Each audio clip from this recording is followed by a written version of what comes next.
Hey everyone, it's Sway here, and welcome back to another video. In the last Pokemon challenge, we tried beating Pokemon Yell with only Beedrill, which actually went a lot better than I expected, so you should definitely check that out if you haven't already. But in today's video, we'll be trying to beat Pokemon Black 2 with only the Patrat line. Now in Gen 5, Patrat has a base stat total of 255, which puts it at around 50 points lower than the 3 generational starters. So yeah, that could be a little bad, but Patrat is a physical attacker, and it can learn some pretty good moves, but we'll get into that later. As for Watchog, it has a base stat total of 120, which puts it on par with second form starters. The good thing about these two Pokemon is that they're in the medium to fast level up group, so if we do have to grind, it won't take as long as it did with the other 3 starters. Now they do have the ability Keen Eye, which helps against accuracy loss, so no more kicking sand in our eyes, Pidgeotto. Now through level up, they learn some okay moves such as Bite at level 6, and then Crunch at level 16. They can learn Hypnosis at level 18, which will be super helpful in upcoming fights. I remember this was very annoying being used against us in Pokemon Black against Lenore, but now we're the ones that get to be annoying with this. We also learn Work Up at level 28, which is helpful for increasing our attack stat, but we'll most likely be teaching this move to Patrat early on after getting from Cheren after the first gym. I guess Slim could be pretty useful too, but it only has an accuracy of 75, so basically won't be used at all and would just be bested by return. Now I'm not gonna lie, they can learn some pretty interesting TM moves such as Thunderbolt, Thunder, Shadow Ball, Flamethrower, Focus Blast, Thunder Wave, Sword Stance, and Grass Knife. These moves sound like they shouldn't even be able to be learned by them, but I'm not complaining. This just means that we have more moves to use in our arsenal. To be honest, I'm not seeing too many problems with this run, aside from maybe Marshall in the Elite Four because of his fighting types, and then in general for more late game as our base stats are a lot lower than most of the Pokemon in the game once they reach their final evolved forms, so this could be a challenge. But this is a new challenge, so I know it's gonna be fun regardless. But I'll have the challenge rules in the description below for you all to look at, but now for the challenge rules are out of the way, let's go ahead and start this run. I first used the Pokemon randomizer to swap Snivy out with Patrat so we could do the whole run with it. I decided to swap Snivy out so that our rival would choose Tepig, which would make it a little bit more difficult for us to beat later on in the game, because once it evolved to Pignite at level 17, it evolves and becomes a fire and fighting type, and with fighting being our only weakness, this could get a little tricky, but I'd have to Bianca insist on me and my rival battling each other, so we do just that. Now, this fight wasn't anything special and just consisted of me and my rival's Pokemon trading tackle attacks with one another. Surprisingly, we were doing just a little bit more damage than the little piggy, which allowed our Patrat to take it down and come out victorious in this first rival fight. I then also checked my stats and real quick, and it turns out that Patrat has a quirky nature, so we have neutral stat gains. After fighting a rival, we have to go through a little quick tutorial on catching Pokemon, and even talking Alter. Once that's out of the way, we fight with our rival once more. Our rival still only has his Tepig, but it got a little stronger since our last fight. We were lucky enough to land a lucky critical hit with Tackle, which brought Tepig to half health. Now thanks for looking up after I attacked once more and brought Tepig into one hit range. However, after attacking, it goes for Tail Whip, which lowers our defense, and I thought this was no problem until it outsped us and one-shotted us with a tackle. I tried a second time and started by shaking Athens' face to lower its defense so that we could do a little bit more damage. Now it does outspeed us and attack us 2 times, so we're brought to half health. And then it steals our idea and starts bouncing acid in our face to lower our defense. Now this scared me because I thought in my mind that it would take us one more hit and we're done, but luckily it wouldn't stop bouncing ass, which gave us the opportunity we needed to take it out once it was in the red with one more tackle.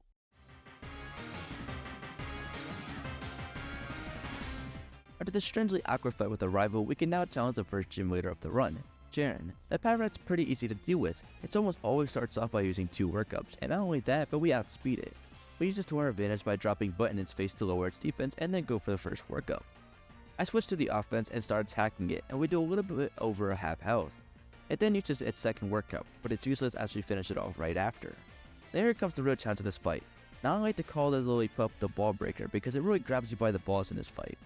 Let me elaborate real quick.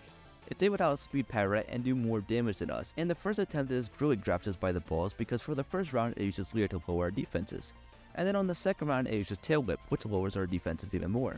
And when you have an increased attack stat and lower your opponent's defense, what do you think happens? You get one-shot knockout, that's what happens.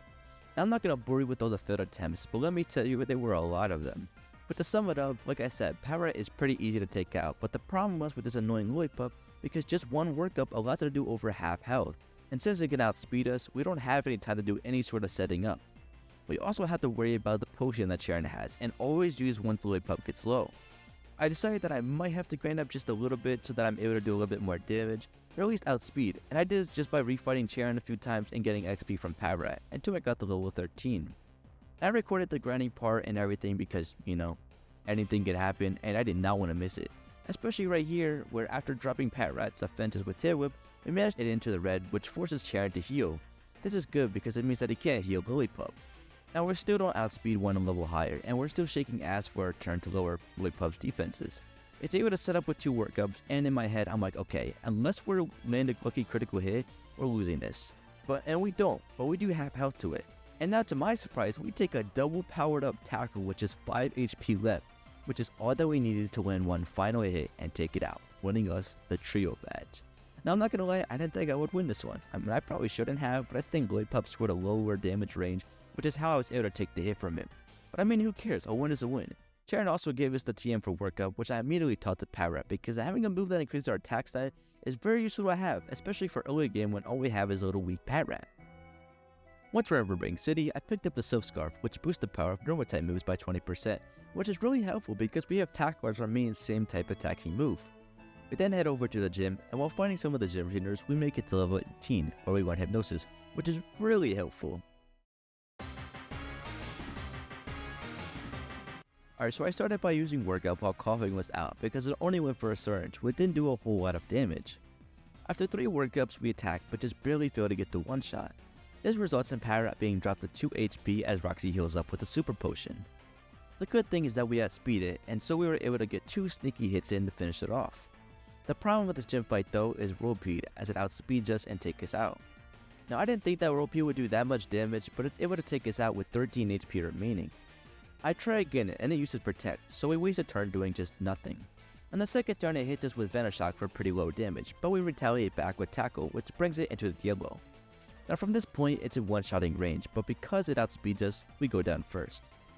I then switched it up a bit and I tried putting Coughing to sleep first so that it couldn't damage us while we set up with Workup. But the first try of this didn't go so well because once it woke up it brought us into the yellow, and after bringing it down, we got taken out. A few more failed attempts go by until I get a run where I was able to keep the Coughing to sleep and set up even more workups. Now it did wake up, but once it woke up I put it back to sleep and continued setting up. Now I wanted to be left with as much health as possible for Whirlpeed, so I decided to take the Coughing out before it could wake up and damage us. On the first turn, Whirlpeed grabs us by the balls as it uses Protect, so we fail to put it to sleep. On the next turn it critically hits us and drops Patrat all the way to 1 HP. Luckily we put it to sleep and one tackle brings it into the yellow. Roxy then heals up back to full health, but luckily the Whirlpeed stays sleeping, and then Patrat does the unthinkable and landed a lucky critical hit which one-shotted the Whirlpeed, which won us our second gym badge. Now I feel like the critical hit that Whirlpeed landed on us was kinda cheat, because then we would have had more health left over, so even if it did wake up, we most likely would have been able to take that hit and finish it off regardless, without the help of the critical hit we got. But I mean, this fight was kind of annoying, so I was happy to be able to move past it.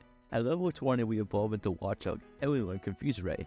I didn't really know what move to replace it with because all my moves were good, so I decided just to not learn it because in what scenario would I rather confuse a Pokemon over just putting it to sleep. Once we make it to Nacreon City, we make our way over to the sewers on search for Team Plasma, where we stumbled upon the leftovers, which will be helpful for Watchog to be able to regain a little bit of health each turn.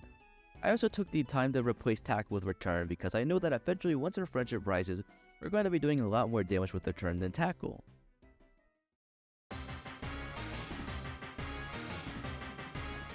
Okay, so I tried doing this first, and I started by setting up with Work up against it. Now it chucked its hot sticky webs in our face, so it become a little bit slower. But once we feel the time is right, Patrat attacks and gets the one shot with Return. Next is Dwebble, and I attacked first with Return, which was probably a dumb idea since it wasn't very effective, but then Dwebble smacks its balls down on us, so we attack back using Crunch to finish it off. Last is Levani, and it uses Razor Leaf on us, which does around 1/4 damage to us, and we attack with Return, which does have health to it. However, Levani manages to finish us off and results in a loss. On the second attempt I decided to attack and bring Swaddle down first so that it couldn't lower our speed that much. Dwebble was still able to outspeed us and even critically hit us with its nuts in our mouth, but we put it to sleep right after and began to set up workups so that we could do more damage. Now, I actually managed to get a good amount of workups off and then even get some health back thanks to the leftovers. Leftovers might actually be really useful because I can just put Pokemon to sleep and then set up while getting passive health back each round. Anyway, we almost one-shotted with Crunch and then it attacks back with a Smackdown. Berg then heals up with a Hyper Potion, but we knocked the Dumb Hermit Crab back down. Now its dumb sturdy ability saves it and it hits us once more with Smackdown, but then Watchog got tired of this and ate this crab up with a final Crunch. As is Levani, and we take a Razor Leaf which is 9 HP remaining. We then hit with return and get a lucky critical hit which one-shotted it and bring it down. Now I'm not gonna lie, I really should have tried to put it to sleep, because if I didn't get that critical hit, I probably would have lost this fight. But I'm just happy this fight only took a few attempts to beat compared to the other two gym leaders. Hopefully I won't have too much trouble with future gym leaders, but I guess we'll see. Alright, so I won't lie, I'm not very fond of Chorus. Now the reason is simple, and it's because his team is pretty annoying. The steel typing mixed with the electric typing makes his team strong, which is good for him, but annoying for me. Now the main annoying issue is the first Magnemite, because I put him to sleep and then he goes and wakes up again. Now I'm sure this is fine, I mean he's not doing that much damage, but like bro, paralysis. You know, it's one thing to take damage each round, but it's another thing to be paralyzed like we have a stick up our butt. And that makes this fight really annoying because I have to deal with some rounds of not even being able to move, which is kind of annoying when we're in the middle of a fight. But slowly but surely I start to make progress in setting up workups, you know, my little nutcracker is getting pumped up and you know, but Magnemite's sturdy ability saves him, so we have to deal with Chorus healing up again. But this isn't so bad, I mean eventually we take him out 20 years later. Luckily with Clank and Winky, it's a little easier to take it out as it just sucks in electricity, so we were able to just use return a few times until it grinded itself away, giving us the victory. Lisa starts off with our usual games of Ball Switch at the start of the fight, leaving us to deal with Marie. I guess this worked out though because this little sheep got cooked by the power of friendship. Although we also got paralyzed, so I mean we also might be cooked. You know, observing Lisa's Omega just makes you realize how much it depends on the rest of the team. Cause like I seen it for all of 2 seconds and then advantaged and brought out Substrika. Now to be fair, I was a little scared because like bro, come on now, Substrika's a tank. That one like we're also paralyzed. Although Omega made it a little easier for us as we were able to land a first hit against it, dropping it below half health. Not gonna lie, with all this tank's got in its arsenal, I was surprised that it only used Pursuit. This mistake made by Substrika led to its downfall, as Mr. Nutcracker took that hit and finished it off with a second return. Finally, now we get to deal with the Omega. We start off nice by doing heavy damage to the point that Elisa heals, but the curse that was laid upon us kicks in and we start feeling the paralysis. Now I realized we might be getting a little slow, so I put the Omega to sleep, but not before it shocks us right up the ass. Now I'm over here contemplating my life on how we got ourselves in this situation, but as I'm trying to just spam attacks, I think Watchog starts feeling that shock in the ass a little too much, because he stops moving for a turn. Now luckily the Omega didn't wake up, so Watchog was lucky to able to come back to reality and finish it off with a final return, winning us our electric badge. Or whatever it's called. Matter of fact, no, this is my video, which means I get to say over the names of everything. So yeah, the electric badge.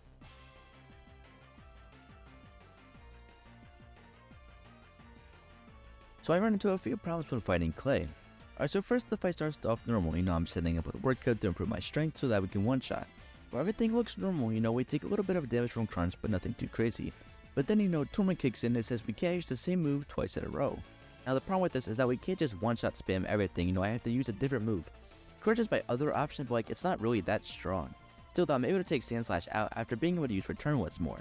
Now I thought it's better to put Extra Drill to sleep rather than using crunch, but like, yeah, that's not gonna happen. I tried again, and this time I made it to Extra Drill with a little bit more health than before. After taking a slash, we managed to put it to sleep. Return actually does really good damage too, but you know, remember, Torment. Now I'm sitting here thinking like, you know, this isn't all bad. I'll just use Crunch and then finish it off with Return, except for the fact that I get some extra health back from a Citrus Berry. So when I use Return, it doesn't finish it off. Not only that, but Extra Drill wakes up pissed and drops us to 16 HP. Now luckily Clay heals up, so I'm able to put it back to sleep, and I went to set up more workups to do more damage, but then Bro wakes up and cuts us down. I quickly realized that the way to start winning this is by putting Croc Rock to sleep and then setting up with workup to get our strength up. I only chose to set up twice though because if Croc Rock wakes up, it's just going to use Torment, which is what we don't want. After taking it out, Sun Slash comes out, and I try to put it to sleep, but it misses, causing Watchog to take a Bulldoze, which is bad because it lowered our speed. I tried putting it to sleep again, but not before taking a Fury Cutter. It didn't do anything though, so we pushed past it and put it to sleep. Put it to sleep, Watchog starts pumping itself up, you know, he's over here getting that 3 AM energy. And then we were lucky enough to set up all 6 of our workups, but then Sun Slash wakes up at the same time and attacks us. Watchog eats an attack up though, and gets ready to face Extra Drill again. Watchog takes a heavy Metal Claw, but manages to put Extra Drill to sleep. We then tag team and use the power of friendship, which almost one-shots. Now remember that Citrus Berry from earlier? Well, that just so happened to activate, which also just so happened to take it out of healing range. You see where I'm going with this? That's right, bro set himself up for failure. To be fair though, he was still asleep, so as long as it stayed asleep for 2 more turns, we still would have knocked it out regardless. With this victory, we make our way down to this fighting hall thing where we fight with our rival. Not gonna lie, he was really easy to beat. We just spam return on each of us Pokemon while all of them were one-shots, showing that me and Watchog we started on business. Now next we fight Colress, which is where we instantly got humbled. So every time I tried putting Magneton to sleep, it would always miss, and I tried resetting into a hit, but I quickly learned that since I saved into the battle, the chances of the attack landing and things like that have already been set, so no amount of resetting was going to make Hypnosis land. So I just had to thug it out. I decided that instead of trying to set up, I should just work on taking this thing out, because it always paralyzes me, which makes it move first, and on top of that, but it can also confuse us, and being confused and paralyzed at the same time is one of the worst combos being used against you. Anyway, 2 hits later and we take it out, bringing out Colress's final Pokemon, Link. Now paralysis kicked in, so we had to set out a turn while Watchog was getting his face pushed between 2 gears. I'm not sure if Clink has sturdy ability, or it's just really lucky because it just barely survived that hit. Now it then decided to charge itself up, which allowed us to finish it off and win this fight despite having to deal with all this paralysis BS.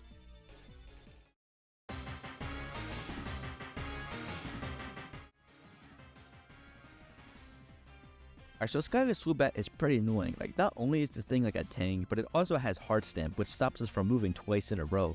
It also outspeeds us and hits with Acrobatics, which does decent damage. I mean, we didn't even manage to get a hit off of her fainting. Alright, so take number 2 I put to sleep so that I can set up with Workup without having to deal with getting stopped by Heart Stamp again. Now if it was Pokemon Black or White, I don't think I would need to set up this much because like bro, Swoobat is a tank. Like even after 4 Workups, it still didn't get one-shotted. I also tried to set up a lot because Skarmory is a steel type, so I know return isn't going to be as powerful as normal. Now luckily Watchog was able to one-shot the Swanna, but like dog, we're 4 HP. Now luckily we outspeed the Skarmory because if not, we would have been dead right then and there. But from this W, we put it to sleep and Watchog proceeds to spam attacks with the power of absolute friendship and take the Skarmory out, winning us our 6th gym badge. We do a little bit of traveling before running into our rival again, and not gonna lie, I forgot about this fight, so I didn't have time to put Battle Seeds on. But like, it's okay, his team was pretty easy to beat anyway. Sort of. We got the Panpour, and it burns us with Scald, and dropped us to 4 HP. Now in my head I'm thinking, I'm dead. Like the only way I could possibly win this is if it misses, and guess what? Bro, missed! Bro, I'm not gonna lie, that's some crazy luck. Like, what are the odds of this actually happening, bro? Like, I don't know, but that's just crazy for real.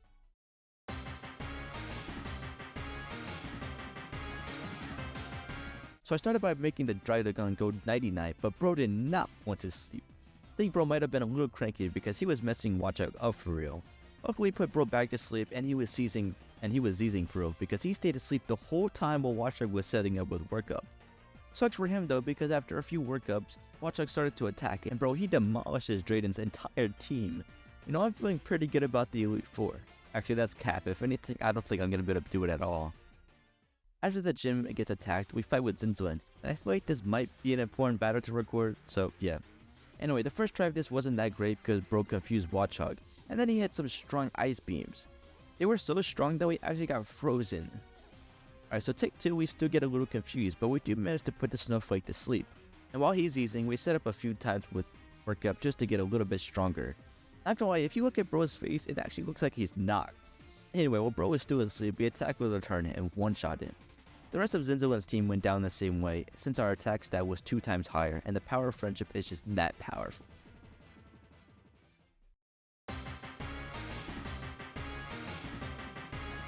So I forgot that in Black and White 2, the final gym was actually Water Gym, so yeah, my bad. Anyway, I came across an issue with this gym, which was this Tortuga, right? So basically, it can break its shell, which makes it weaker to my hits, which is good, but it also raises its special attack and attack by a lot, so we almost always get one-shotted by Scald. We also get burned, which makes us do so much less damage, and also, you know, we take damage over time, so yeah, that's a loss. Okay, so it took me a few tries, but the way I won this was I had to put Tortuga to sleep long enough for Watchog to set up with Workup. Preferably 3 so that we would be able to do enough damage to knock it out of healing range. Now I noticed that every time I attack it, it would just always use Shell Smash first, so that allowed me to put it back to sleep without taking any damage. From here, Watchog was able to knock it down into healing range and forces the gym leader to heal. With its heal out of the way, all Watchog had to do was attack a few more times and it was over for Tortuga. This fat whale was too slow and got put down instantly. I also was jealous it, and since it's part Ghost type, I returned won't work on it, but luckily Crunch is a Dark type move which hits for super effective damage, resulting in a one-shot, which wins us our final gym badge needed for the run. The Team Plasma ship we fight with Zenzo again, and it basically went the same as last time. I set up with Workup a few times to increase my strength, but since I didn't put the Snowflake to sleep, he was actually cooking Watchog, I'm not gonna lie. This didn't last long though, because after a few Workups, Watchog got his get back and destroyed Zenzo's whole team. Bro might have been a little angry. Okay, so now we face up against Chorus one final time, and bro, this fight took a good amount of tries, and I absolutely sucked, right? So basically what I had to do was put the Magneton to sleep so that I could set up with my Workups, because his whole entire team are steel types. Not only that, but the first two of his Pokemon paralyzed me, which basically is a fail because I always attack second. The worst part of this is that there are times that Watchog just stands there and doesn't move, which causes us to take more damage. Now I had a Cherry Berry which helped in curing my paralysis, but you see the thing is about Magneton is it loves to paralyze you. So basically if I manage to put it to sleep, the second it wakes up it paralyzes you. And guess what? If I put it back to sleep after getting cured of paralysis, once it wakes up, bro just paralyzes you again. Like, bro. Really the only way I could see me winning this is if with Magneton, I put it to sleep and then it stays asleep for a few turns so that I can set up with Workup. Then once it wakes up, the Cherry Berry will cure me, and since I'm cured, I can attack first and finish it off, and then hopefully be strong enough to one-shot or two-shots whatever's next. Okay, so finally after many attempts, I managed to get a run where Magneton stays asleep for 3 turns in a row so that I can set up with Workup. It then wakes up and paralyzes us, but we get a berry that cures that. From there we finish it off, and now we're on to Magnezone. Now it was unexpected, but this thing busted in our face and killed itself, which did a lot of damage to us, but we pushed past it and made it to Cling Clang. We instantly put Bro to sleep and used one more Workup just for good measures. Now even after all the Workups, return still isn't enough to one-shot, but I mean we forced Chorus to use its heal, and since we're faster, Watchog is able to get 2 good hits in to bring it down. Now I became really cautious after this because I did not want to lose, so I put his next Pokemon to sleep, but then Bro woke right back up. He only used agility though, and even after that Watchog was still faster than it and took it down. Now down to his final Pokemon. I wasn't sure whether we should put it to sleep or not, but then I remembered that it's not a steel type, so there shouldn't be any 1/2 damage, so we should be able to one-shot. And we did just that, and finally got the win. And in total this fight only took 13 minutes, but still, it felt like forever just trying to get the perfect run, where this dumb Magnemite doesn't wake up immediately on the next turn. But finally, we can move on from this.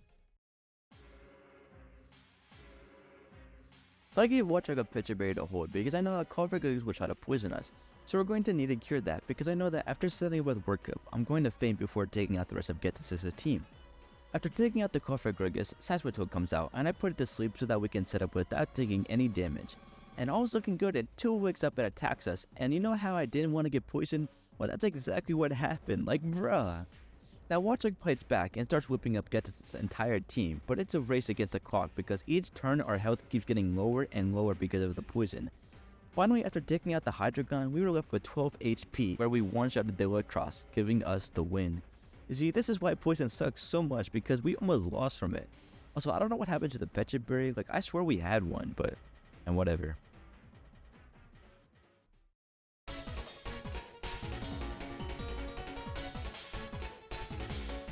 Before heading to the Elite Four, we had one final fight with our rival.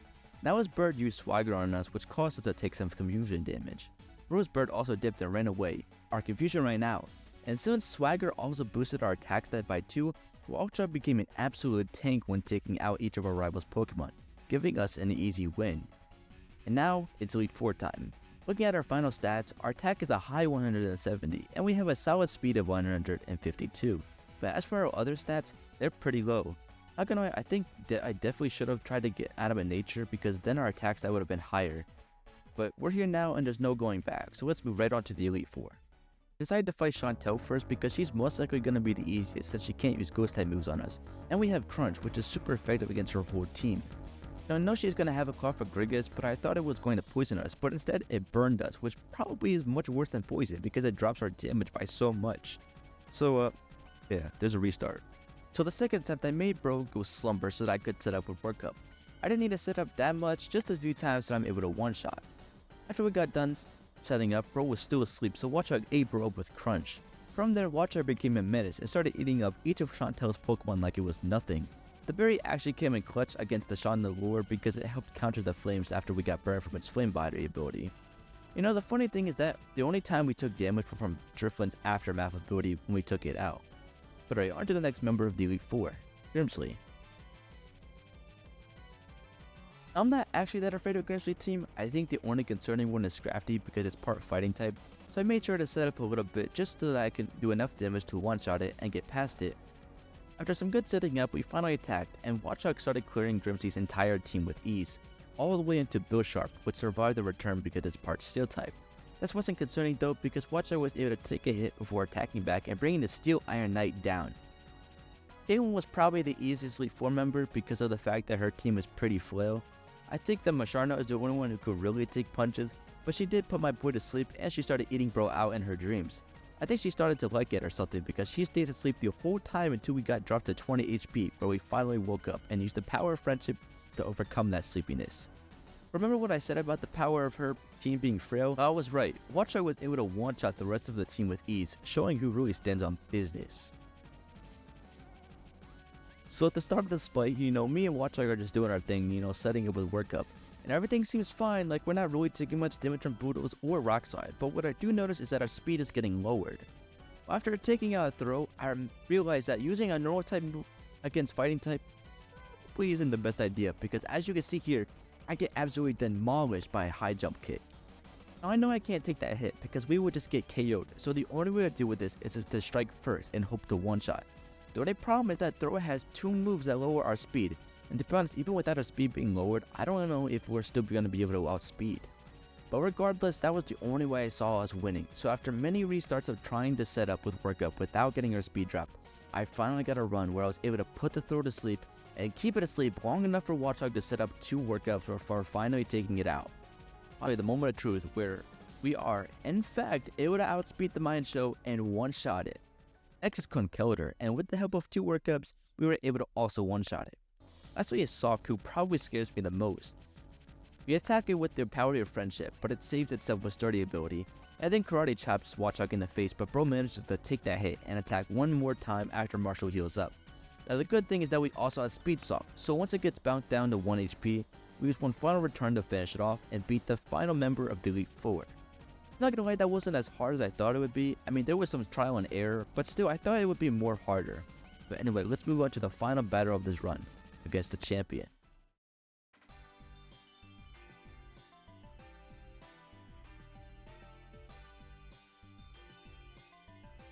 Alright, so at the start of the battle, things are looking pretty good. We're able to outspeed the Hydreigon and put it to sleep.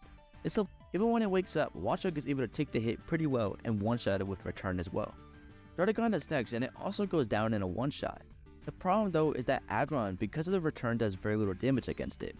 It also always uses this move first, which boosts its speed by a pretty high margin to the point that we no longer outspeed it. Now it just spams Double Edge, which ultimately doesn't do that much damage, but eventually the damage adds up.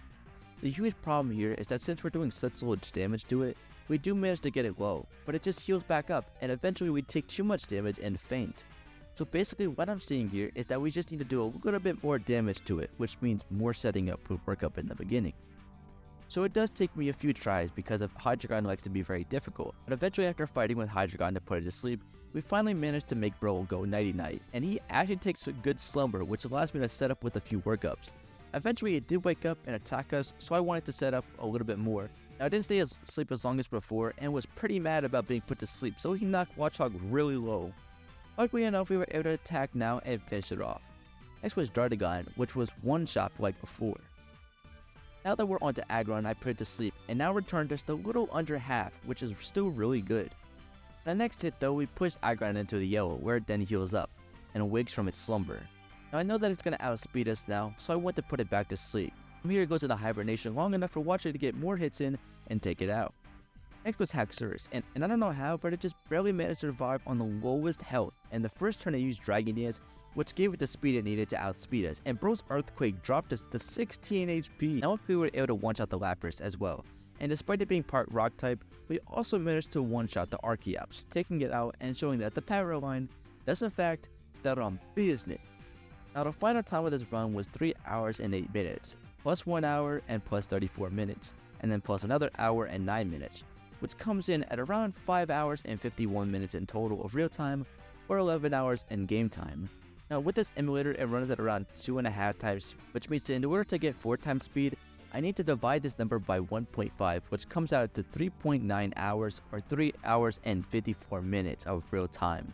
Not gonna lie, this is really good for this. Not gonna lie, this is actually really good time for this run. I just wish my computer was able to handle 240 FPS for speed up, which is 4 times speed. But currently with my emulator, it only runs at around 140 to 150 FPS, which is around 2.5 times speed. But it's not that bad.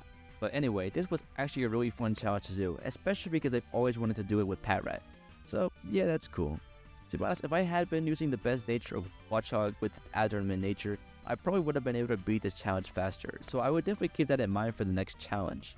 Now I think the next video will be something on Pokemon Fire Red, so be sure to stick around for that. But thank you guys so much for watching, and I'll see y'all in the next video. Peace.